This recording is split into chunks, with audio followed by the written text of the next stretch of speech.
নমস্কাৰ ভিউৱাৰসকল, জনপ্ৰিয় দুবৰি দলিচা ধাৰাবাহিকখনৰ আজিৰ খণ্ডটো চাবলৈ খুবেই ভাল লগা হ'ব।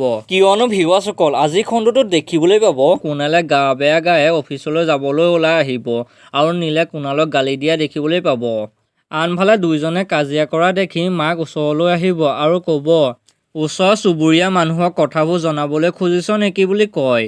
আৰু ডাক্তৰে যেন কুণালক দুদিনমান ৰেষ্ট ল'বলৈ দিছে সেই কথাটো নীলে মাকক ক'ব আৰু কুণালে খং কৰি সেইখিনিৰ পৰা অফিচলৈ গুচি যাব।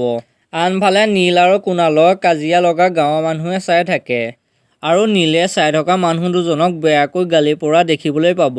আনফালে ভিউৱাৰসকল আজিৰ খণ্ডটোত দেখিবলৈ পাব নৈয়ে হাজবেণ্ডৰ লগত কথা পাতি থাকিব আৰু কুণালে দেখিব আৰু পিছা কৰিব। ভিউৱাৰসকল কুণালে বাৰু নৈক লগ পাব নেকি বাৰু? আৰু নৈক বিয়া পতা ল'ৰাটোক বেয়াকৈ পিটিব নেকি বাৰু? এই সকলোবোৰ জানিবলৈ চাওক জনপ্ৰিয় দুবৰি দলিচা ধাৰাবাহিকখনৰ আজিৰ খণ্ডটো। সেয়েহে ভিউৱাৰসকল আজিৰ খণ্ডটো চাবলৈ খুবেই ভাল লগা হ'ব। কোনে কোনে দুবৰি দলিচা ধাৰাবাহিকখন চাবলৈ অপেক্ষা কৰি আছে তলত কমেণ্ট বক্সত জনাবলৈ নাপাহৰিব। আৰু মোৰ চেনেলটো যদি ছাবস্ক্ৰাইব কৰা নাই ছাবস্ক্ৰাইব কৰি ল'ব। ধন্যবাদ।